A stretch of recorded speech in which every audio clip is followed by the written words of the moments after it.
सचमुच इन्हें वहां पर ठाकुर जी की स्वर्ण गोली के साथ अपने बच्चे वाली गोली भी मिल गई। तब ये 4-5 वर्ष के थे। एक दिन घर वापस आई तो 4-5 पतंग और डोरियां लेकर आई। मां के पूछने पर बोले मेरे सखा गोविंद देव ने दी है। इनके अबोध शैशव में इनके भगवत कृपा पात्र होने के प्रमाण अनेक मिलती हैं। 13 वर्ष के हुए तो वृंदावन चले गए। वहां एक महात्मा के चरणों में रहने लगे।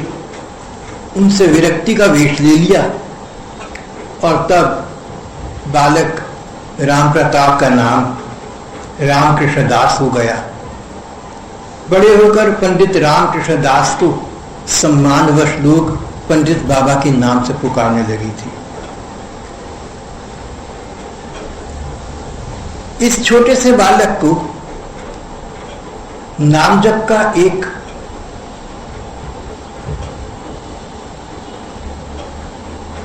सुंदर सुदृढ़ अनुष्ठान करने के फलस्वरूप श्री राधा कृष्ण के साक्षात दर्शन हो गए थे।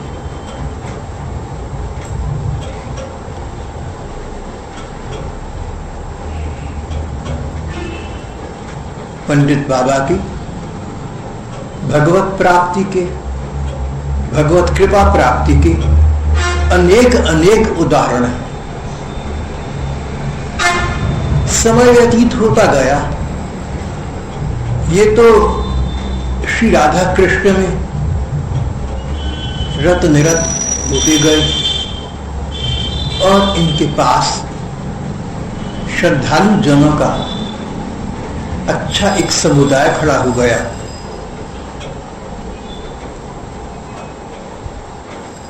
बाबा किसी को प्रायः शिष्यत्व प्रदान नहीं करते थे, पर सुपात्र को देखकर साधना के पथ का प्रदर्शन कर दिया करते थे। इन्हीं दिनों आयु में इनसे बहुत छोटे गौरांग दास बाबा इनके संपर्क में आ गए थे।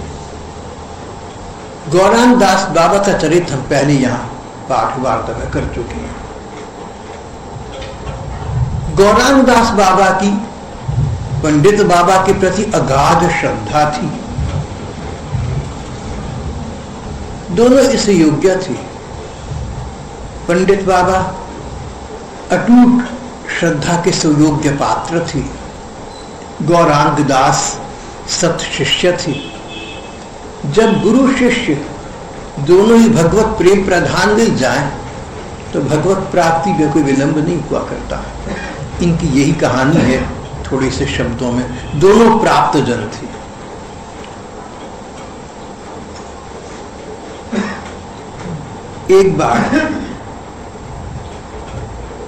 एक बार बाबा गौरांगदास ने देखा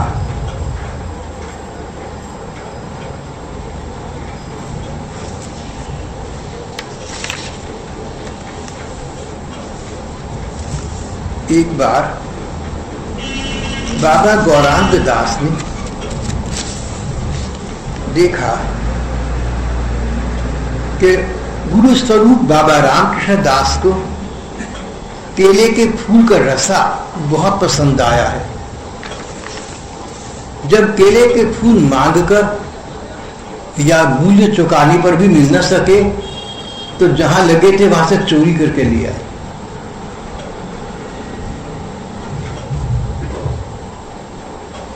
गौरांग दास पंडित बाबा के सुप्रिय शिष्य थे। कईयों को इनसे स्पर्धा भी हो गई थी। कईयों को लगता था कि बाबा गौरांग दास को अधीकी करके मानती हैं। एक ने आज अवसर देखा, सोचा कि बाबा चोरी वाली बात कदापि पसंद न करेंगे, सो भी उनके लिए, खाने पीने के लिए। तो आज मैं पंडित बाबा को ये बात बताऊं तो पंडित बाबा बिगड़ेंगे गौरांग दास पर, उनको पता चल जाएगा। बताया तो उल्टा हो गया। बाबा बोले, अच्छा, गुरु भक्ति का ये प्रमाण, मैं चकित हूं। अगर भक्तमाल आगे लिखी जाती तो गौरांग दास का नाम आ जाता। पंडित बाबा का कहना उचित था। दो बातें थी, चोरी करना बुरी बात है, लोगों को पता लगे तो अपयश। साधु विरक्त होकर चोरी करता है, केले के फल, अपयश। और धर्म की दृष्टि से चोरी का फल तो नरक गमन भी हो सकता है। बाबा, पंडित बाबा का कहना यह था कि मेरे थोड़े से सुख के लिए इसने दो बातें स्वीकार कर ली, लोक में अपयश और परलोक में नरक। अरे मेरे सदा से स्वाद के लिए जो लोक में अपयश स्वीकार कर सकता, अपयश को मृत्यु से बुरा बताया गया है, और परलोक में नरक स्वीकार करता है, वो क्या साधारण शिष्य है? ये सुनकर सब लोग बाबा गौरांग दास की सराहना करने लगे और उनकी बारीकी को समझ गए।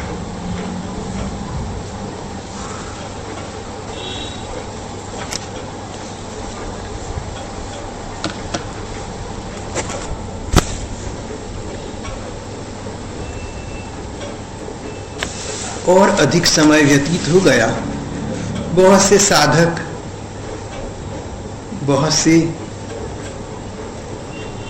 गंभीर वर्ग के भगवत जन इनके आसपास एकत्रित हो गए थे। बाबा देखते कहीं कोई न्यूनता, कोई अपूर्णता देखते तो बाबा मृदुल स्वभाव के थे, पर शासन करने में कभी न चूकते।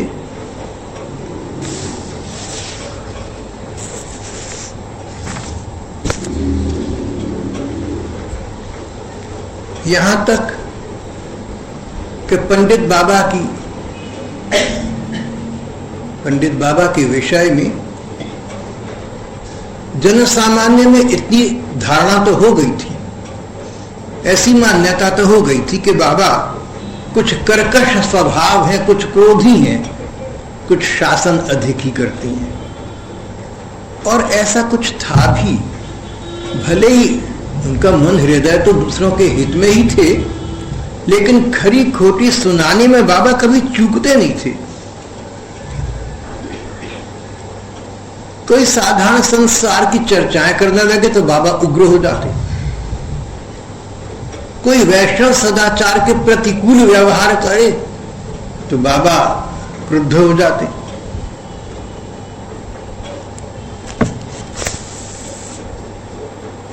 एक साधु रहता था जो चरित्रहीन था, साधु बना रहता था। सोचा कि गौरांग दास, इनकी अधिक उम्र नहीं हुई है, इनको भी मैं अपने वर्ग में मिला लूं।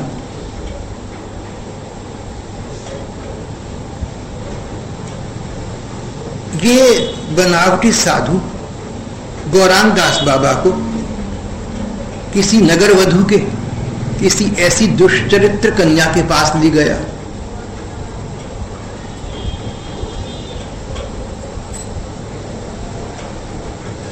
गौरांग दास बाबा,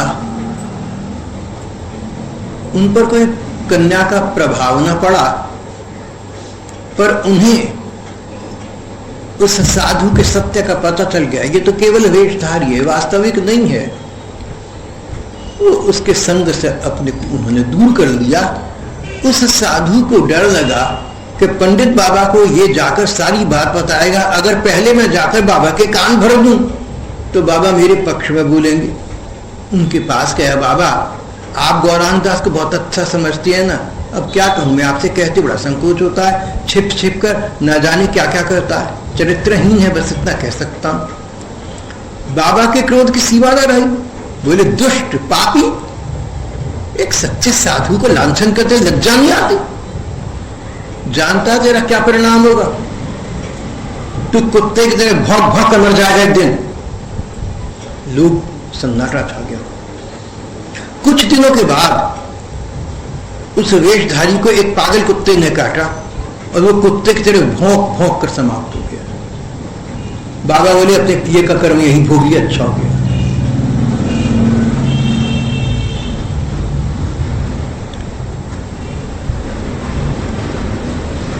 पंडित बाबा के परिकर में प्रियाशरण नाम का एक साधक रहता था, साधना में लगा रहता था। एक बार भिक्षा के लिए भेजा,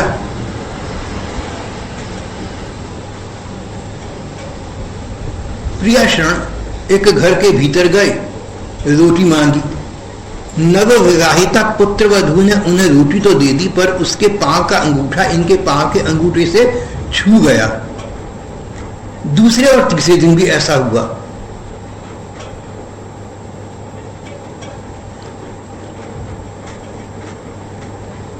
प्रियाशरण ने पंडित बाबा से कहा, बाबा ऐसा हुआ ना तो मैं कल से इस घर में मधुकरी को, मैं भिक्षा को नहीं जाऊंगा। बाबा बोले अरे तू तो नहीं जाएगा, मैं तो जाऊंगा ना। सीधे उस घर में पहुंचे और घर की बहू को बाहर बुलाकर फटकारा, तू हमारे छोरान को बुलाने पाए। इतनी बड़ी बात सबके बीच में कहकर चलते बन।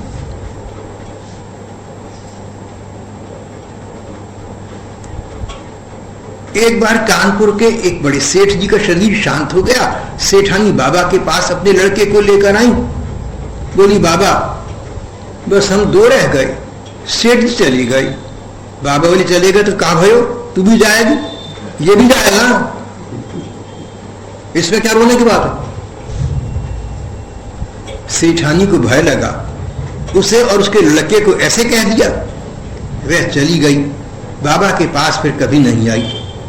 सोचा बाबा इतने बड़े महात्मा हैं पर शिष्टाचार भी नहीं जानते, दो शब्द सहानुभूति के बोल देते तो क्या था।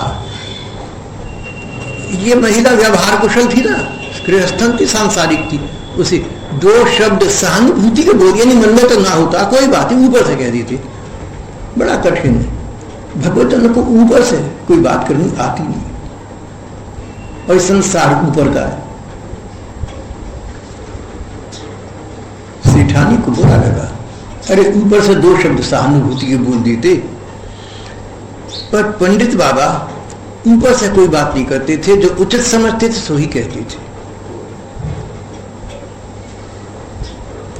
पंडित बाबा के पास मरने जीने को लेकर लोग आने लगे तो अपने घर गृहस्थी 5-4 की होती, उसके सुख दुख तो कम होते, ये अधिक बढ़ जाएंगे।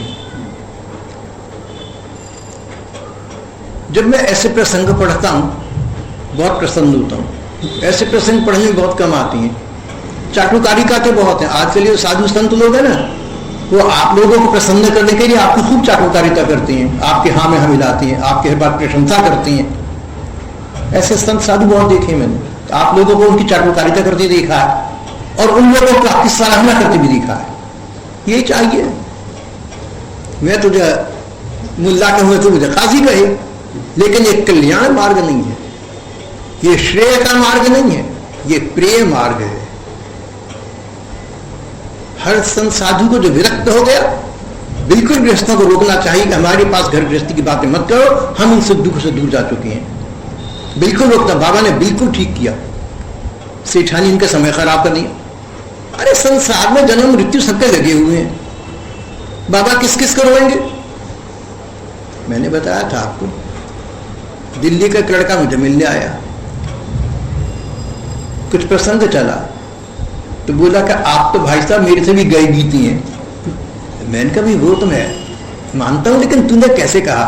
बोले जी हम घर में 5 जन ही हैं, एक को दुख हो तो 5 को। बोला आपके 85 हो, आपको 85 दुख। मुझे लगा कि बात ठीक कहता है। देखो किसी को दुख पहुंचे, दुख तो होता है, इसमें तो कोई शक नहीं है भाई। ये तो बात बिल्कुल उसने ठीक कही है।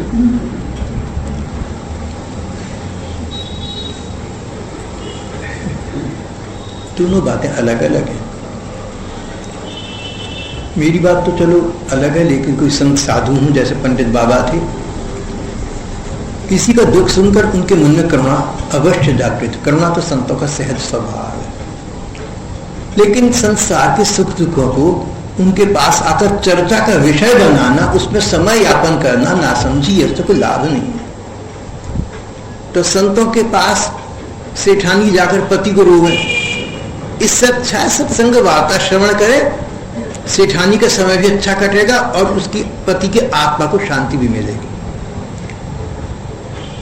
बाबा ने कहा, दुत्कार कर बुरा मानकर पता नहीं क्या कहा, लेकिन निश्चित है कि पंडित बाबा के मन में दिवंगत के प्रति सद्भावना होगी, काश के इसकी सदगति हो जाए, और सेठाजी के प्रति संवेदना भी होगी।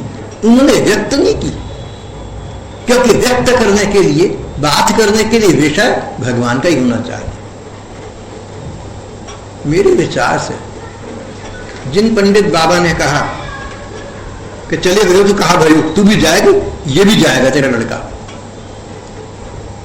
जिन बाबा ने ये बात मुंह से कह दी, मेरे विचार से इनके मन में उन माँ बेटे के प्रति जितनी शुभकामना सद्भावना होगी ना, अन्य साधु संतों की कुल मिलाकर सबकी भी नहीं होगी जिन्होंने संवेदना की होगी। तो शिष्टाचार निभा रही थी, कौन बुरा बने। आज का जो युग है ना, जो मैं देख रहा हूं थोड़ा बहुत, कोई किससे बुरा नहीं बनना चाहता। तो बाबा ने उनके आध्यात्मिक कल्याण की दृष्टि से उनको प्रताड़ना दी, लेकिन मन से उनके लिए शुभकामना थी, उनका कल्याण तो होगा ही होगा।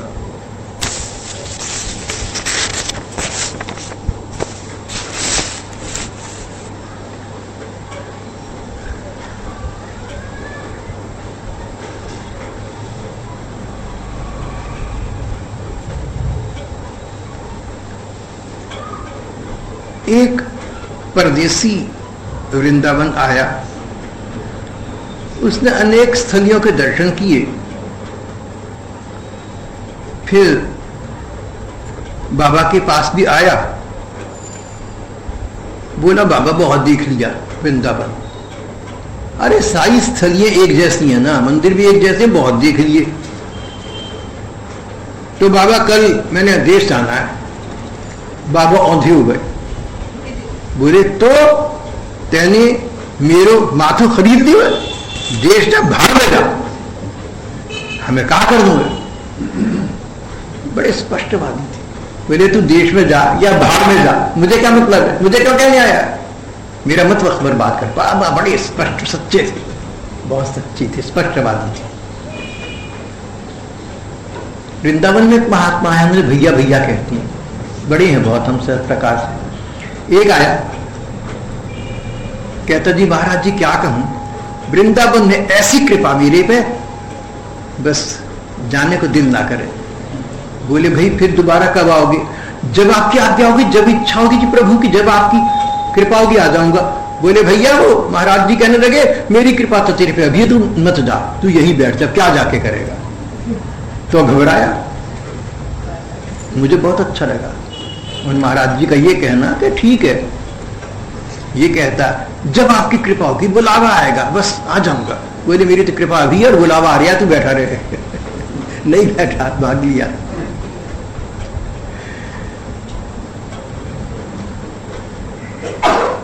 बाद में बाबा ने कहा कि देखो प्रदेश से वृंदावन आया, जैसे और शहरों में जाकर हम नजारे देखते हैं ना, तमाशे देखते हैं, ऐसे समझ के आ गया।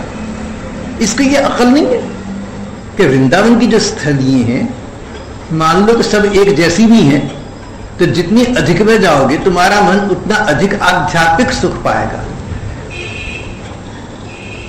तुम एक सिनेमा घर देख के कहो कि बहुत देख लिए, सारे ऐसे ही आजकल के, ठीक है, क्या जरूरत है, ये देख लिया, ये भी बहुत है।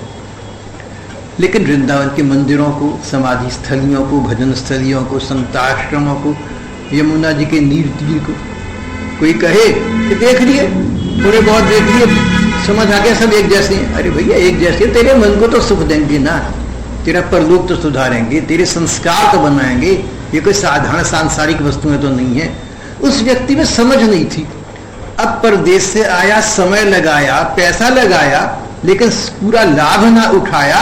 बाबा को ये क्रोध था कि देखो बेचारी का समय लगा, बेचारी का पैसा लगा, लेकिन अकल नहीं है, समय पैसे का उचित प्रयोग नहीं कर पा रहा। ये दुख था उनको। जैसे कोई बच्चा है ना, आपसे 5 रुपए ले जाकर गलत चीज खरीद ले, अच्छी ना खरीदे तो आपको दुख पहुंचता है। देखो अगले ने 5 भी अपने लगा लिए और चीज भी ठीक नहीं लाया। इस प्रकार से बाबा का उसके प्रति स्नेह भाव था, जिससे प्रेरित होकर उन्होंने स्पष्ट से ऐसा कह दिया।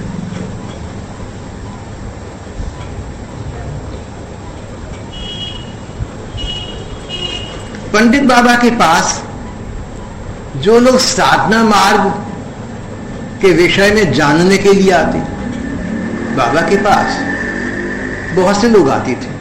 कोई कहता बाबा नाम जप की प्रक्रिया क्या है, बाबा रूप का ध्यान करते मन टिकता नहीं, आप बताइए कैसे मन टिके।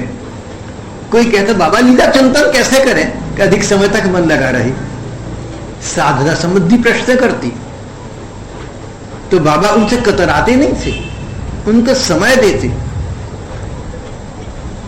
उनको सम्मति देती, उनको सन्मार्ग का प्रदर्शन, उनको सन्मार्ग दिखाती, प्यार से उन्हें पास बिठाती, कईयों को आदरणीयों को आसन देते।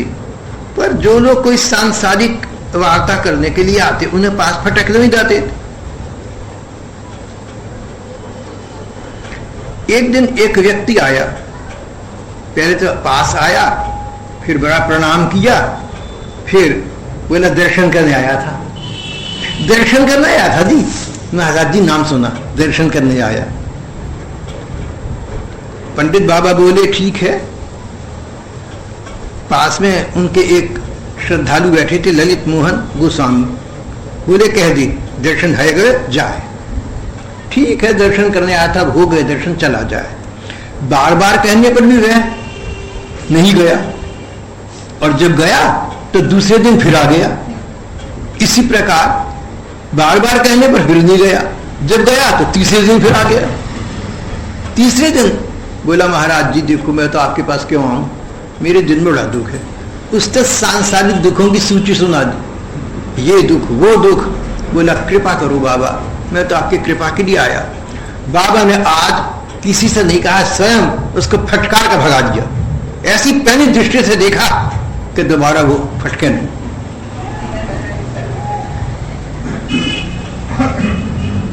बाबा ने कहा ये व्यक्ति न भक्त है, न जिज्ञासु है, न साधक है। अब सांसारिक कष्टों का निवारण करने का सिद्धि चमत्कार न हमारे पास है, न हम चाहते हैं।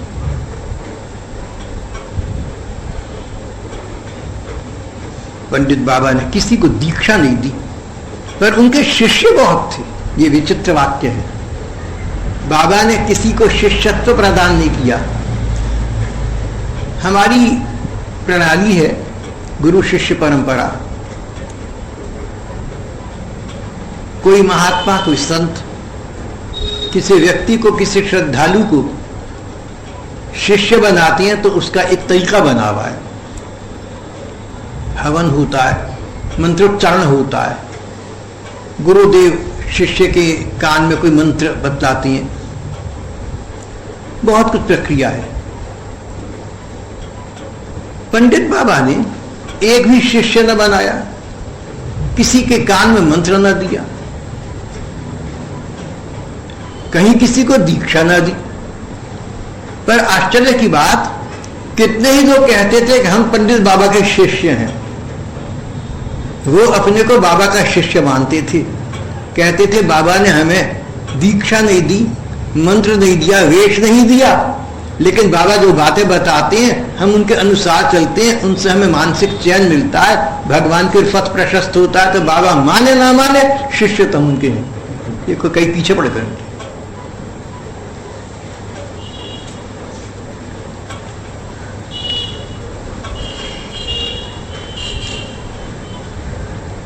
बाबा की ये विशेषता थी कि जो लोग उनके पास साधना पथ की जिज्ञासा लेकर आते थे वो किसी दूसरे संप्रदाय के हों तो उनसे भी स्नेह और आदर पूर्वक वार्ता करते थे और उनको भी ठीक बात बतलाते थे।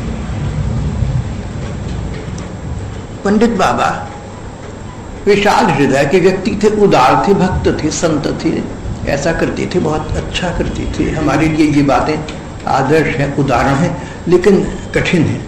इसका कारण है वृंदावन जो लोग आते थे वो किसी भी दोबारा कहूंगा, वृंदावन में किसी भी संप्रदाय के साधु हों, सभी संप्रदाय एक तत्व को, श्री राधा कृष्ण को तो मानते ही हैं, लेकिन क्या कहूं मैं आपसे, अंबाला जैसे शहर में तो ऐसा नहीं है कि सब राधा कृष्ण को मानते हैं। अगर यहां अन्य संप्रदायों के सत्संगी भाई बहन आते हैं तो हो सकता है उन्हें हमारी पद्धति की कोई बात पसंद ना आए, ऐसा कभी कभी हो जाता है। एक बार यहाँ राधाष्टमी का उत्सव आ रहा था, 10-12 दिन राधा जी की बात चलती रही। एक सज्जन उन दोनों आने लगे थे, बाद में बंद हो गए। मुझे मार्ग में मिले, मैंने पूछा, बोले सच बताऊं आपको, मुझे तो ये बातें ठीक नहीं लगी। बोले हम तो वहां जाती हैं वीर जी के यहाँ अंबाले शहर कुटिया में, उन्होंने भी कभी बेकार की बातें नहीं करी, सब गीता के भगवान कृष्ण की बातें करते हैं जो दुनिया में आज काम आती हैं। बोले राधा जी का हमें नहीं पता, न समझ में आया, और वो दोबारा सत्संग पुनरारंभ हो गया तो मैं वहां जाने लगा। बिल्कुल ठीक है, वो जो अंबाला शहर में वीर जी थे वो तो बहुत महापुरुष थे, ऐसे लोग तो अंबाले का सौभाग्य को यहाँ थे। पता नहीं ऐसे दोबारा महजन कभी आए ना आए पता नहीं मुझे, लेकिन थे, महान व्यक्ति थे। मेरे विचार से लगभग 50 वर्ष तक शायद उन्होंने हमारी अंबाली को उद्धार करा और यहाँ के लोगों को सीधी बातें, अकल की अच्छी अच्छी बातें बताई। वो बात तो अलग है। चैतन्य महाप्रभु का मार्ग ये था कि श्री कृष्ण के प्रति गोपियों वाला प्रेम होना चाहिए। वल्लभाचार्य का मार्ग ये था कि श्री कृष्ण बच्चे हैं छोटे, बाल गोपाल, इनको गोदी बैठा कर प्यार करो। दोनों में अंतर हो गया। ये तो क्या आप कह सकते हैं ना कि वल्लभाचार्य या चैतन्य महाप्रभु एक दूसरे को छोटा मानते थे। छोटा तो नहीं मानते थे, एक बार मिले दोबारा कभी नहीं मिले, क्योंकि मार्ग अलग अलग हो गए। इसलिए मन में प्रेम था, सम्मान था, लेकिन मार्ग अलग थे। इसको आम भाषा में आप ये कहें कि एक केमिस्ट्री के टीचर हैं और एक फिजिक्स के टीचर हैं। अगर आप केमिस्ट्री के स्टूडेंट और केमिस्ट्री के टीचर के पास जाएंगे, फिजिक्स की जगह बढ़िया है। तो जहां तक अलग अलग संप्रदायों का, धार्मिक संगठनों का संबंध है, वृंदावन में जितने संप्रदाय हैं श्री कृष्ण को तो सभी मानते हैं, साक्षात कृष्ण भगवान है हमारे। तो वहां पर ये बात उतनी कठिन नहीं है जितनी दूसरे शहरों में, जहां पद्धतियां ही अलग अलग चल रही हैं।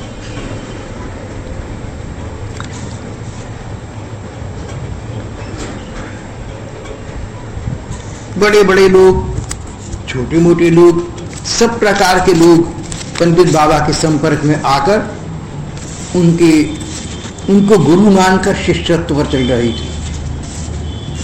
उन्होंने किसी को शिष्य भले न बनाया, लेकिन लोगों ने उनको अपना गुरु मानसिक स्तर पर मान लिया था।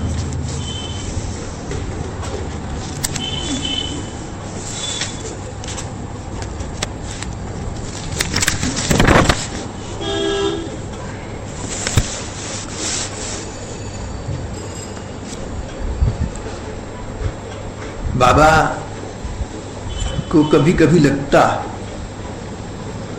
कि उन्हें एक सेवक की आवश्यकता है।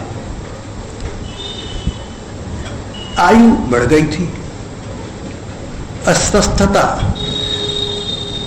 बढ़ गई थी, पहले वाला स्वास्थ्य न रहा। सत्संगियों का, साधकों का, भक्तों का आना जाना बढ़ गया था।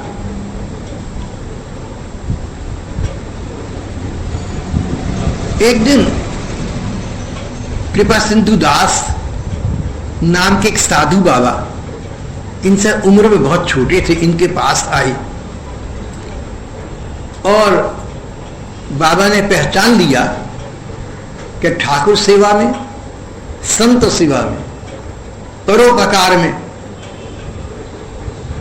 ये बहुत सच्चा है।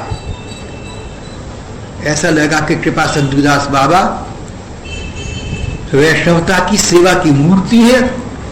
कृपा सिंधुदास पंडित बाबा के पास रहकर तन मन से उनकी सेवा करने लगी। बाबा को किसी वैष्णव की सेवा ग्रहण करने में संकोच होता था। कृपा सिंधु को कई बार रोका, लेकिन सेवा में विशेष आग्रह देखा तो चुप कर गए।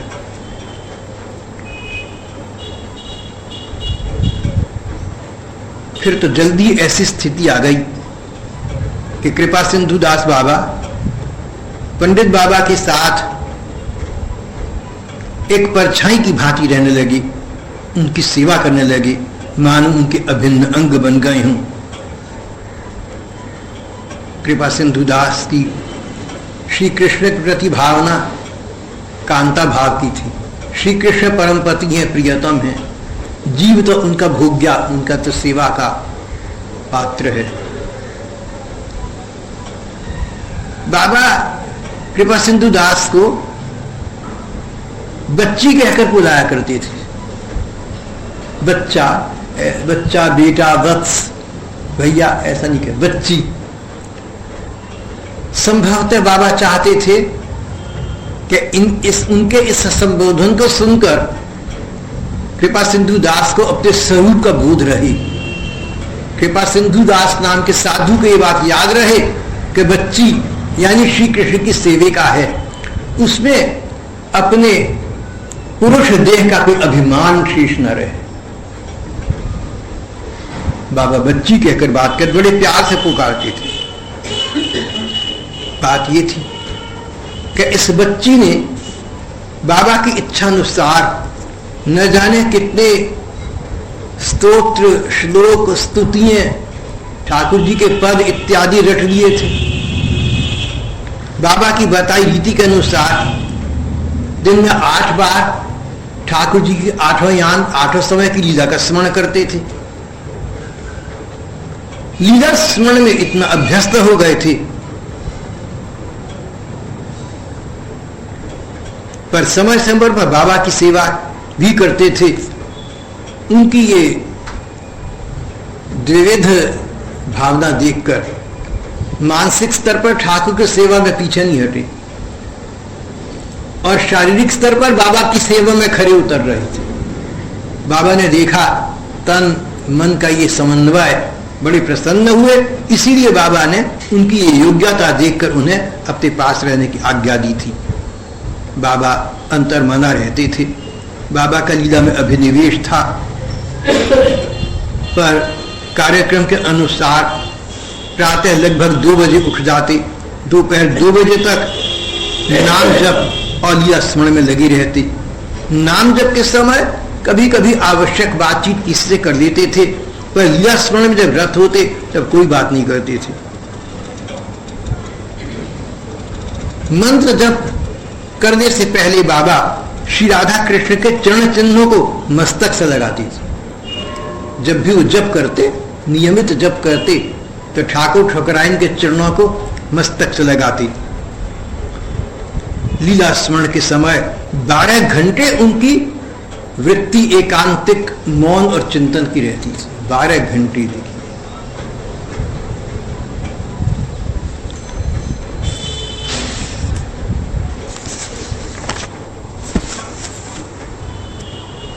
जल्दी ही उनके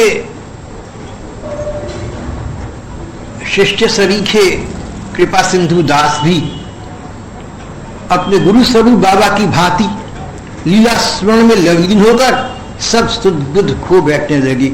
शिष्य को ऐसा गुरु चाहिए, गुरु को ऐसा शिष्य चाहिए। जैसे पंडित बाबा गुरु ठाकुर जी लीला में खो जाते, कुछ सोचता ही नहीं था, घंटों बैठे रहते थे। उनका शिष्य स्वरूप कृपा सिंधु दास नाम का ये सहा महात्मा, ये भी लीला में डूब जाता, उसमें इतना सुख मिलता, बाहरी जगत का पता ही न चलता। एक बार गर्मी का मौसम था, कृपा सिंधु पंडित बाबा के साथ भिक्षा करके लौट रही थी। वायु की गति कुछ तेज हो गई। रास्ते में पेड़ पौधे लताएं झकोरे नीली लगी, हल्की हल्की बूंदे दिन भर के तपे हुए वातावरण को सुशीतल करने लगी। पक्षी चहकने लगे, अपने अपने घोंसलों को जाने लगे। वातावरण में, ऐसे वातावरण में दोनों के हृदय में श्री राधा कृष्ण की किसी लीला का उद्दीपन हो गया। दोनों की बाह्य स्मृति खो गई, दोनों मार्ग से भटक गए। जहां वे वर्षों से अब रह रहे थे, दाऊ जी के बगीचे में, आंखें खोलने पर उसको न पहचाने, और जहां तहां भटक कर पता नहीं किसी गांव में पहुंच गए। तब जाकर संज्ञा को प्राप्त हुई और वापस आए।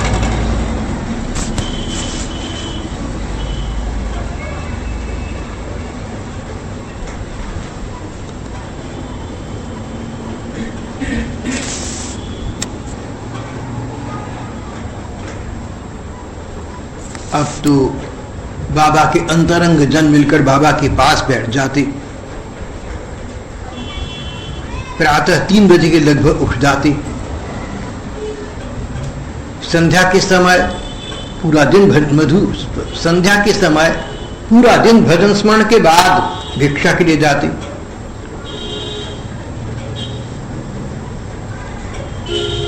भिक्षा के बाद मिल बांटकर भिक्षा आरोपते और उसके बाद अपना अपना झोला थैला धो लिया करते थे। रात 12 बजे तक बैठकर फिर इष्ट गोष्ठी होती, अपने अपने भजन की चर्चा करते। बीच बीच में हास्य विनोद, हास्य खूब चलते।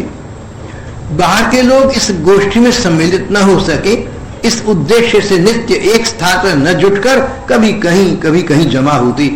एक दिन पहले निश्चित कर लेते थे कि कल मजलिस कहाँ जमेगी, कल कहाँ पर गोष्ठी होगी, एक दिन पहले, क्योंकि बाहर के लोग इनकी भजन की गहराई की बातों को तो समझते नहीं थे और आ बैठते थे। तो इसका यही उपाय था।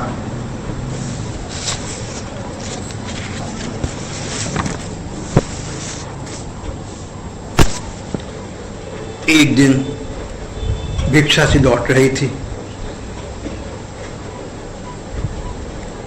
विश्वदास नाम के एक साधु इनके पास निष्ठा पूर्वक रहने लगे थे, भजनानंदी थे। बाबा मार्ग में दाऊ जी के बगीचे से कुछ दूर एक पुलिया पर बैठ गए। बैसाख का महीना था, सूर्य अस्त हो चुका था, अंधकार हो गया था। पेड़ों के झुरमुट में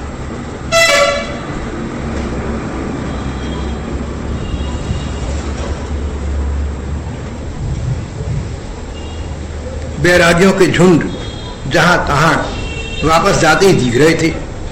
उस समय अचानक विष्णुदास नाम के इनके शिष्य सरीखे साधु को लगा कि वातावरण में कुछ परिवर्तन आ गया है।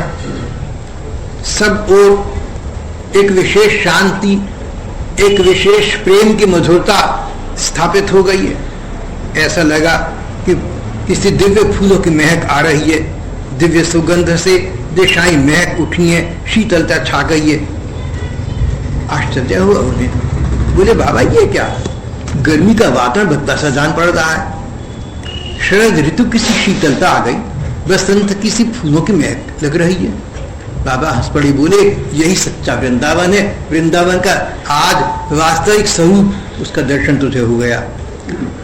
सदा वसंत रहत वृंदावन, ये वृंदावन वही है जिसमें छहों ऋतु सदा एक साथ विराजमान रहती हैं। आज दिव्य वृंदावन धाम ने कृपा करके तुम्हें अपने वास्तविक रूप की झलक दिखा दी है। साधकों के प्रति वृंदावन धाम कभी कभी ऐसी कृपा कर देता है, पर साधक को चाहिए इसे कहीं प्रकट न करे।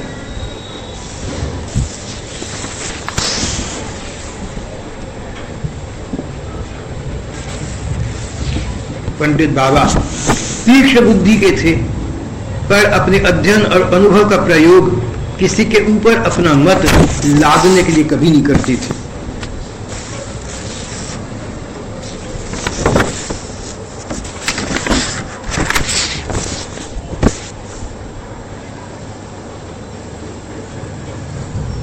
पंडित बाबा के पास कितने साधक साधु भगवत भक्त एकत्रित हो गए थे।